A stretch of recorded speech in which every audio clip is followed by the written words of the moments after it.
అందరికీ నమస్కారం. నేను మీ కిరాకార్పేని. కొద్ది రోజుల క్రితం ఆర్కే రోజా వెక్కి ఏడ్చింది. నన్ను ఆ విధంగా అనుచిత వ్యాఖ్యలు చేస్తారా, చాలా బాధగా ఉంది, నా బిడ్డలు ఎంతో ముందే ఇవన్నీ విని భయపడి బాధపడి ఇతర దేశాల్లో చదువుకుంటున్నారని చెప్పింది. కాబట్టి అది అయిపోయిన తర్వాత ఏమైనా మారిందేమో అని జనాలు అనుకున్నారు. నాకు ముందే తెలుసు ఆర్కే రోజా మారదని. మళ్ళీ ఒక సభలో ఏం మాట్లాడుతుందో ఆ మాటలు విందాం. ఈ గాల్లో గెలిచిన గాలి నా కొడుకులు ఎక్కువైపోయినారు రాష్ట్రంలో ఎమ్మెల్యేలు. మీరు తెలుసుకోవాల్సింది రాష్ట్రంలో ఉన్న తెలుగుదేశం పార్టీ జనసేన నాయకులు తెలుసుకోవాలి. ఇప్పుడే అంటే హైదరాబాద్ కు పారిపోయే వాళ్ళు రేపు జగనన్న ప్రభుత్వం వస్తే వీళ్ళు హైదరాబాద్ కాదు అమెరికాకు పారిపోతారు. ఆ రోజు మిమ్మల్ని కాపాడటానికి ఎవ్వరూ ఉండరు. వీళ్ళని నమ్మకం ఈ రోజు కనుక వైఎస్ఆర్ కాంగ్రెస్ పార్టీ వాళ్ళని మీరు టార్చర్ పెట్టినా, కేసులు పెట్టించినా, కొట్టినా దానికి 100 రెట్లు మీకు వడ్డీతో కూడా తిరిగి ఇచ్చేస్తామని కూడా ఈ సందర్భంగా తెలియజేసుకుంటారు. విన్నారు కదా, ఆర్కే రోజా మళ్ళీ గాలిలో గెలిచిన గాలి నా కొడుకులు అంటుంది. అంతకుముందు కూడా ఇదే పదం అనింది. ఏరే వాళ్ళు మాట్లాడితేనేమో విక్కి మహానటి సావిత్రి గారి లాగా ఆవిడ కూడా పనికిరాదేమో అన్నట్టుగా ముందుగానే అంత గ్లిజరన్ వేసుకొని సాక్షి డిబెట్టే కాబట్టి అంతా ప్రిపేర్ అయ్యి ఆడడం జరిగింది. మారిందని జనాలు అనుకున్న లోపల మళ్ళీ డోసు పెంచింది. అంటే జగన్మోహన్ రెడ్డి నీకేం కాదమ్మా, నువ్వు అలానే మాట్లాడు, మన సంస్కృతి సాంప్రదాయం వైఎస్ఆర్సీపీ తరపున కరెక్ట్గా పాటిస్తూ ఉండావు, అది మన పండగ, బూతులు అనేది మనకు పెద్ద పండగ, మరో సంక్రాంతి లాంటిది, కాబట్టి నువ్వు డోసు పెంచు, నీకు హోమ్ మినిస్టర్ ఇస్తా అని చెప్పినట్టున్నాడు.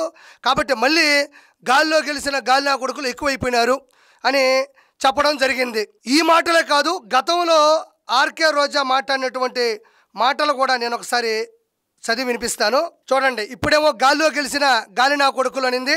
అంతకుముందు గాలి నా కొడుకు, ఆడంగి నా కొడుకు, ఎవడో లా డాష్ డాష్ గాడు, లా డాష్ జా కొడుకు, పిత్రే నా కొడుకు, నీచ్ కమీన్ పక్కన ఉండి పక్కలు వేసే నా కొడుకు. ఎంతోముందు మాట్లాడిన మాటలు, ఈరోజు మాట్లాడిన మాటలు. ఏమన్నా బుద్ధి వచ్చిందా రోజా కంటే? ఏమాత్రం కూడా బుద్ధి రాలేదు. నువ్వంటే మహిళవైపోతావు, నిన్ను ఎవరైనా అంటే అవతల పార్టీ ఓడిపోతుంది. మహిళని అన్న ప్రతి ఒక్కరూ అనుభవిస్తారు. కాబట్టి నువ్వు ఇలానే ప్రొసీడ్ అయిపో, నీ ప్రోగ్రామ్ని ఇలానే ముందుకు తీసుకెళ్ళిపోవని జగన్మోహన్ రెడ్డి అండుకో చెప్పినట్టున్నారు. ప్రజలందరూ చూస్తూ ఉండగా వెనక్కి తగ్గకుండా ఆ మాటలు మాట్లాడడం జరిగింది. ఇదే రోజా నేను అడుగుతున్నా, రోజా మీద ఒక ఆత్మకథ రాసిన, బయోపిక్ చేసిన ఎలా ఉంటుంది? ఈవిడ మదర్ తెరీసా లాగానో డొక్కా సీతమ్మ గారు లాగానో ఫీల్ అయిపోతుంది. వైఎస్ఆర్సీపీ తరపున ప్రజలకేదో సాయం చేస్తున్నట్టు గొప్ప వ్యక్తిలా భావిస్తుంది. తెలుగు భాషలో ఉండే బూతులన్నింటినీ తీసుకొచ్చి ఒక తెల్ల కాగితం మీద రాస్తే అదే రోజా ఆత్మకథ. ఎవరైనా మహానుభావుల ఆత్మకథ రాస్తే అన్నం పెట్టారు, ఆదుకున్నారు, స్వచ్ఛందంగా పనిచేశారు, తన సొంత ఆస్తి మొత్తాన్ని పేద ప్రజలకు రాసిచ్చారు, ఇలాంటివి ఉంటాయి ఆత్మకథలో. కానీ ఈవిడ ఆత్మకథలో మాత్రం బూతులు తప్ప ఏమీ ఉండవు. అది ఆర్కే రోజా ఆత్మకథ. ఆర్కే రోజా మీద బయోపిక్ తీస్తే ఎలా ఉంటుంది? అది బయోపిక్ కాదు, భయం పిక్. ఈరోజు నేను ఆర్కే రోజాని స్వతహాగా ఒక మాట మాట్లాడుతున్నా సూటిగా. నీకు దమ్ముంటే ఈ భారతదేశంలో ప్రపంచంలో కూడా ఎవరి బయోపిక్ చెయ్యాలన్నా, ఎవరైతే ఇప్పుడు ఫర్ ఎగ్జాంపుల్ సావిత్రి గారిది కీర్తి సురేష్ గారు చేశారు, ధోని గారిది ఆ ప్లేస్లో సుశాంత్ సింగ్ రాజ్పుట్ గారు చేశారు. నీ బయోపిక్ తీయాలంటే నువ్వు తప్ప ఆ పాత్రకి ఇంకెవరూ సూట్ అవ్వరు. రోజా నీకు బడితో పూజ అనే బయోపిక్ తీయాల్సి వస్తే నీ క్యారెక్టర్ నువ్వే చేయాలి, ఇంకెవరూ ఆ సాహసం చేయరు. అన్ని బూతులు ఎవరూ మాట్లాడలేరు. ఫర్ ఎగ్జాంపుల్ నీ సహచర నటీమణులు ఉన్నారు, నటులు ఉన్నారు, నీకు ఇండస్ట్రీలో బాగా సర్కిల్ ఉంది, తమిళనాడులో కూడా సర్కిల్ ఉంది, భారతదేశ వ్యాప్తంగా 100 పైకి చిలుకు సినిమాలు చేశావు. ఎవరైనా నీ పాత్రకు సూట్ అయ్యే నీ సహ నటుల్ని పిలిపించవు, నీ కథ మొత్తం వినిపించవు, ఈ సినిమాలో మీరు నటించాలి నా బయోపిక్లో అని అడుగు. ఒక్కరు కూడా రారు. నువ్వు భోజనానికి బిల్లు వస్తారు, షాపింగ్ బిల్లు వస్తారు, మూవీకి బిల్లు వస్తారు, తిరుమల కొండ దర్శనానికి బిల్లు వస్తారు. కానీ నీ బయోపిక్లో నటించాలంటే మాత్రం ఎవరు ఆ దరిదాపుల్లో కూడా ఉండరు. ఇంకొక చరిత్ర నీకు మొదలవుతుంది. ఎవరైనా తన బయోపిక్ చేసేటప్పుడు అదే హావభావాలు, face cuts, language, body language ఇవన్నీ ఉండే వాళ్ళ చేత నటింపు చేస్తారు. అది ఇంట్రెస్ట్గా ఉంటే జనాలు నచ్చితే సూపర్ డూపర్ హిట్ అయినటువంటి చిత్రాలు కూడా ఉన్నాయి. కానీ నీ బయోపిక్ లో నువ్వే నటించాల్సినటువంటి సందర్భం రాబోతుంది. అంత స్థాయికి దిగజారిపోయినావు. నిన్ను ఎవరైనా ఏదైనా అంటే చాలు, ఈ మధ్యలో కొత్త పాట ఒకటి స్టార్ట్ చేసావు, 4 పదాలు వాడతావు. నేను స్టార్ హీరోయిన్ ని, డైరెక్టర్ భార్యని, ఎక్స్ మినిస్టర్, ఎక్స్ ఎమ్మెల్యేని. ఏమ్మా పూతులు తిడుతున్నావు సభ్య సమాజంలో తప్పు కదా అంటే, నేను ఒకప్పుడు స్టార్ హీరోయిన్ అంటావు. తిరుమల కొండ మీద టికెట్లు అమ్ముకొని కోట్ల రూపాయలు సంపాదించావు తప్పు కదా అంటే నేను ఒక డైరెక్టర్ భార్యని అంటావు. అడ్డదిడ్డంగా అన్నదమ్ముల సాక్షిగా 3,000 కోట్ల రూపాయలు చలామణి చేశావు అంటే నేను ఎక్స్ మినిస్టర్ అంటావు. నగిరిలో ఏ మాత్రం అభివృద్ధి పనులే చేయలేదు అంటే నేను ఎక్స్ ఎమ్మెల్యే అంటావు. నీతో ఎట్ట యాగాల అంటే ఈ 4 పాత్రలు జనాలకి వినిపించినంత మాత్రాన, చూపించినంత మాత్రాన జనాలు నీకు ఓట్లేస్తారనుకుంటున్నావా? ఈ పాత్రలు కాదు, నీకు రానున్న రోజుల్లో ఇడ్లీ పాత్ర మిగులుతుంది. రోడ్డు పక్కన చిన్న బండి పెట్టుకొని ఇడ్లీ పాత్రతో ఇడ్లీ అమ్ముకోవాలా, చట్నీ చెన్నై సాంబార్ వేసుకొని మాట్లాడేటువంటి నీ భాష ద్వారా ఇదే నీకు శాశ్వత శిక్ష ప్రజలు విధించబోతా ఉన్నారు. నాకు ఇంకోటి అర్థం కాదు ఆర్కే రోజా, మాటికి వస్తే ఈవీఎంలు అంటావు, కాసేపేమో అదృష్టం అంటావు, కాసేపేమో గాలికి గెలిచారంటావు. ఈవీఎంలా అదృష్టమా గాలికి గెలిచారా? ఒక క్లారిటీ ఇవ్వు. నీకు మానసిక రోగివు నువ్వు, నీ మానసిక స్థితి బాగోలేదు, నీకు స్టెబిలిటీ లేదు, మాట మీద నిలబడే అవకాశమే లేదు. నీకు దండం పెడతా, ఎర్రగడ్డలో జాయిన్ అవ్వు. ఎర్రగడ్డలో జాయిన్ అయినా మరో బోరుగడ్డ, ఎర్రగడ్డలో జాయిన్ అయినా మరో బోరుగడ్డ. బోరుగడ్డకి ఏమాత్రం తక్కువ కావు. నీ భాష, నీ బాడీ లాంగ్వేజ్ బోరుగడ్డని ఎలా మాట్లాడుతున్నాడో అంతమించి రెట్టించిన ఉత్సాహంతో మాట్లాడుతూ ఉండవు. తర్వాత ఎక్కడోళ్ళు అక్కడ దాక్కోవాలా. గెలిచిన తర్వాత 1 year నువ్వు చెన్నై బోర్డర్ దాటి ఆంధ్రాలోకి రాలా. దాక్కోవడం గురించి నువ్వు చెప్తున్నావు. అన్న యలహంక ప్యాలెస్కి వెళ్తాడు హెలికాప్టర్ ఎక్కి, అక్కడి నుంచి బయటకు కూడా రాడు, ఇక్కడ ఉంటే ఎవరు అరెస్ట్ చేస్తారో అని దాక్కునే దాని గురించి నువ్వు చెప్తున్నావు. అసెంబ్లీకి రా అంటే ఆ దరిదాపులకు కూడా రాడు, దాక్కునే దాని గురించి నువ్వు చెప్తున్నావు. కొడాలని ఇప్పుడు కూడా గుడివాడకు రాలా, WWFలో ఉండే ఇంత పెద్ద బెల్ట్ వేసుకొని తిరుగుతున్నాడు. పేరుని నాని ఏమో ఎక్కడికి వెళ్ళాడో కూడా తెలియదు, దాక్కున్నాడు. దాక్కోవడం గురించి నువ్వు నీ జగన్మోహన్ రెడ్డి అండుకో మాత్రమే చెప్పాలా. తర్వాత ఏదో మాట్లాడుతూ ఉండవు, వడ్డీతో సహా చెల్లిచ్చేస్తామంటున్నావు. నీకు నిజంగా దమ్ము ధైర్యం ఉండి నువ్వు ఇప్పుడు చెప్పే మాట మీద నిలబడాలి అనుకుంటే 14 లక్షల కోట్ల రూపాయలు అన్న అప్పు చేశాడు ఆంధ్రప్రదేశ్ మీద. దానికి 1,000 కోట్ల రూపాయలు చంద్రబాబు నాయుడు గారు వడ్డీ కడుతున్నారు. ఇప్పుడు చెప్పావు కదా, వడ్డీతో సహా తిరిగి చెల్లించేస్తామంటున్నావు కదా. ఈ 14 లక్షల కోట్ల రూపాయలు అసలు, దానికి గట్టిన 1,000 కోట్ల రూపాయలు వడ్డీ తిరిగి అన్న చేత చెల్లించేసి నువ్వు నిజంగా మాట మీద నిలబడే వ్యక్తిత్వం ఉన్న స్త్రీవి అయితే రాష్ట్రంలో ఉండే అప్పులు సంబంధించిన వడ్డీతో సహా తిరిగి చెల్లించేటువంటి అవకాశాన్ని అన్నకి కల్పించు. గాలి నా కొడుకులు, మరి మనం కూడా గెలిచాం కదా 11 సీట్లు. గాలి నా కొడుకులు అంటున్నావు, మరి అన్న కూడా నేను అనట్లేదు, ప్రజలు అడుగుతున్నారు. గాలికి గెలిచిన గాలి నా కొడుకులు అంటున్నారు కదా. మన వైఎస్ఆర్సీపీ పార్టీలు కూడా 11 మంది గెలిచారు, అందులో పులివెందుల శాసనసభ నుంచి అన్న కూడా గెలిచాడు. మరి నా గాలి నా కొడుకు అంటే మరి అది ఇది అన్న కూడా అని అంటున్నారు. నేను అడగట్లా, ఎందుకంటే నువ్వే అన్నావు కాబట్టి. ఇంకోటి, గాలి నా కొడుకులనే గాలి భానుప్రకాష్ నాయుడు గారి చేతిలో 45,004 ఓట్ల తేడాతో ఓడిపోయినావు. ఆ గాలి భానుప్రకాష్ నాయుడు గారు నీ గాలి తీశాడు, నీ తిత్తి తీశాడు. ఈ గాలి నా కొడుకులు అనబట్టే కదా మన ఫ్యాను అయ్యా తిరుగుతుంది ఫ్యాను అని పాట పాడుతూ ఉన్నాం. ఫ్యాను తిరిగితే ఏం రావాలి? గాలి రావాలి. మరి 151 స్పీడ్తో తిరిగేటువంటి ఫ్యాన్ ఉన్నటువంటి గాలి 11 సీట్లతో 11గా పరిమితం అయ్యి గాలి ఎందుకు ఆగిపోయింది? ఇలా గాలి మాటలు మాట్లాడే, ఇలా గాలి నా కొడుకులు అనబట్టే వైఎస్ఆర్సీపీ ఫ్యాన్ ఆగిపోయి గాలి ఆగిపోయింది. కాబట్టి ప్రత్యేకంగా నీ గురించి చెప్పక్కర్లేదు. నిన్నగా మొన్నే కదా వెక్కి ఏడ్చావు, నా బిడ్డ బాధపడుతుంది, ఫారిన్కి వెళ్ళిపోయింది. మరి నువ్వు మాట్లాడితే సుమతి శతకాలా, వేమన పద్యాలా, చాగంటి గారి ప్రవచనాలా? మరి నువ్వు మాట్లాడివేంటి? డోసు పెంచుకుంటూ పోతా ఉండవు, ఏదో అన్న హోమ్ మినిస్టర్ ఇస్తాడు అని. ప్రజాక్షేత్రంలో, ప్రజాస్వామ్యంలో ప్రజల ఓట్ల చేత గెలవాలనుకున్న వాళ్ళు ప్రజలకు నచ్చేటువంటి భాష మాట్లాడాలి, ప్రజలకు నచ్చేటువంటి పనులు చెయ్యాలి, ప్రజలకు నచ్చేలా బిహేవ్ చెయ్యాలి. ఈ మూడింటికి నువ్వు అతీతం కాబట్టే మన గాలి భానుప్రకాష్ నాయుడు గారు నీ గాలి తీశాడు. నువ్వు మళ్ళీ గాలి నా కొడుకులని మాట్లాడటం జరుగుతూ ఉంది. ఇది ఎంతవరకు కరెక్ట్ అనేది ప్రజలు రానున్న రోజుల్లో నీకు 100% ఆ న్యాయాన్ని నీకు ఇస్తాడు. నువ్వేం టెన్షన్ పడబాకు. అక్కడ జరగాలి, ఇక్కడ జరగాలి, వీకెండ్ వస్తే హైదరాబాద్ వెళ్తారు అని చెప్తున్నావు. నువ్వా మాట్లాడేదా? చెన్నై బార్డర్ దాటి ఆంధ్రాలోకి అడుగు పెట్టాలంటే చెమట్లు పడతాయి. నువ్వు మాట్లాడుతున్నావా?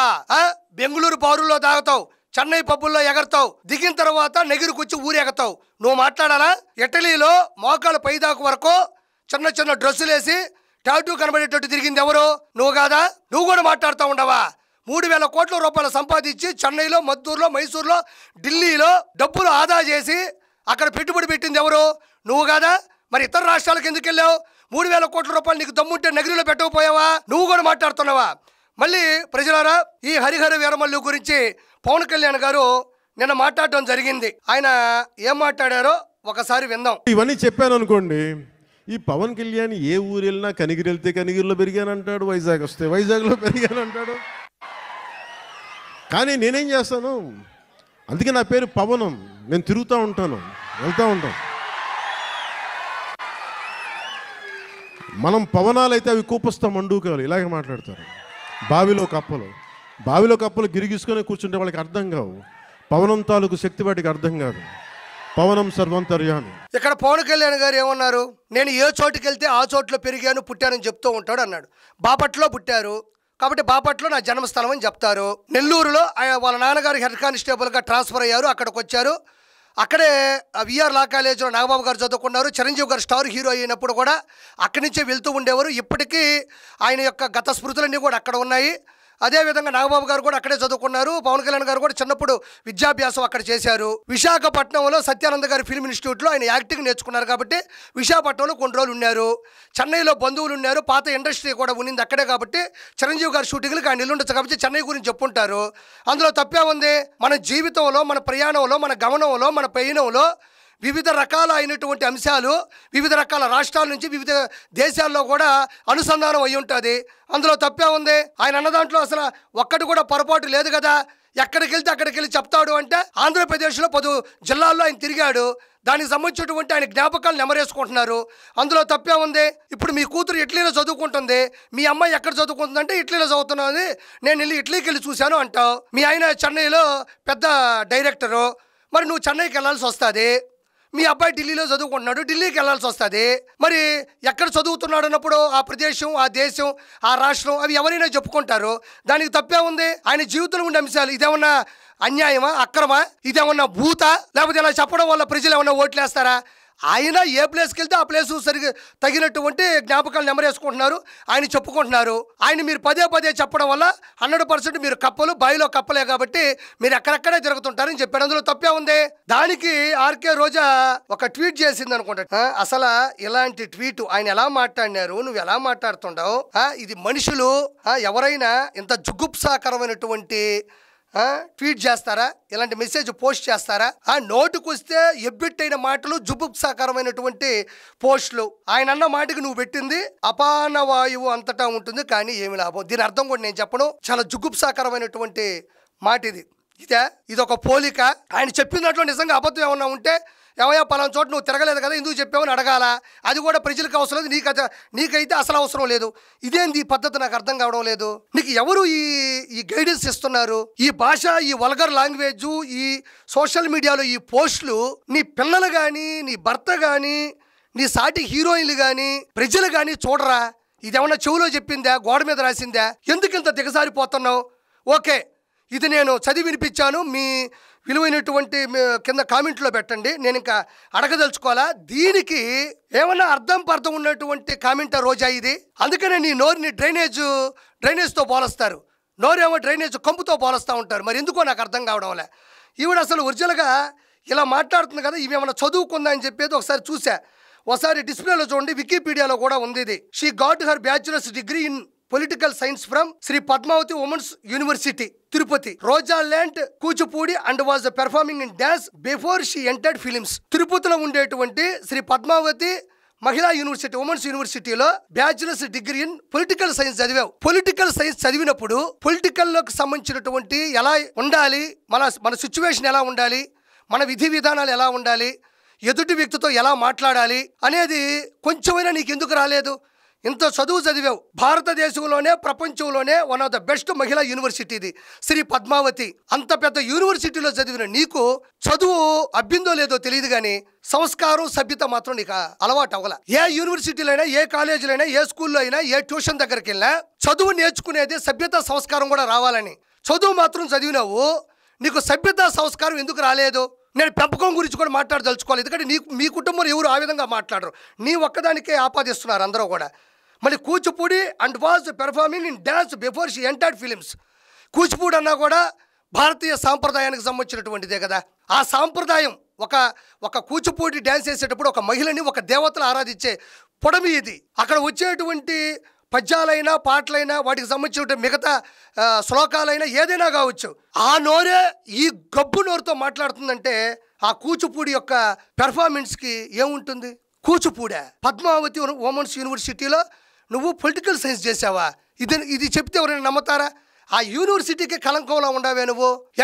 ఎప్పుడు నేర్చుకుంటావు ఇవన్నీ? నోరు తెరిస్తే బూతులు, నోరు తెరిస్తే అబద్ధాలు, సాటి మహల్ని కించపరుస్తుంటే డ్యాన్సులు వేయడాలు, సొంత పార్టీ నుంచి అంటే ఫస్ట్ అమ్మలాంటి పార్టీ నుంచి బయటకు వచ్చి దాన్నే దూషించడాలు, చంద్రబాబు నాయుడు గారిని అన్యాయంగా అరెస్ట్ చేస్తే స్వీట్లు పంచడాలు, బాణాసంచాలు పేల్చడాలు, డీజే సాంగులకి డ్యాన్స్ వేయడాలు. నువ్వు కూడా మాట్లాడుతూ ఉంటే జనాలు నిన్ను ఏమనుకుంటారు? కాబట్టి నీ కెరీర్ ముగిసిపోయింది, నీ చరిత్ర అంతమైపోయింది. నీ ఆత్మకథ అంటేనే తెల్ల కాగితం మీద తెలుగు రాష్ట్రాల్లో ఉండే బూతులని రాయడం, నీ బయోపిక్లో నువ్వే నటించాల్సి వస్తుంది. నిన్నెవరు ఇంకా పట్టించుకోరు. ఖచ్చితంగా రానున్న రోజుల్లో నువ్వు మూల్యాన్ని సమర్పించుకుంటావు. ఎవరైతే ఆడవాళ్ళని కించపరుస్తారో వాళ్ళు నాశనం అయిపోతారు అన్నట్టే, ఆడవాళ్ళని పరుస్తున్నప్పుడు సాటి మహిళ కూడా ఇలా ఎంజాయ్ చేస్తుంటే కూడా మూల్యాన్ని సమర్పించుకుంటారు. గుర్తుపెట్టుకో రోజా, నీ పతనం ఎప్పుడో మొదలైపోయింది. 2029లో అన్న అంతమోపోతున్నాడు. లిక్కర్ స్కామ్ 3,500 కోట్ల రూపాయల లిక్కర్ స్కామ్లో 11 మంది అరెస్ట్ అయ్యారు, రిమాండ్కి వెళ్ళారు. నెక్స్ట్ అత్యంత అంతిమ లబ్ధిదారుడు అన్నే. అన్నెళ్ళిన తర్వాత మీకు దిక్కు దిశానం కూడా ఉండదు. కాబట్టి ఇకనైనా మారు అని నేను అన్నాం. ఇకనైనా నీకు జీవితం లేదని తెలుసుకో. Good bye.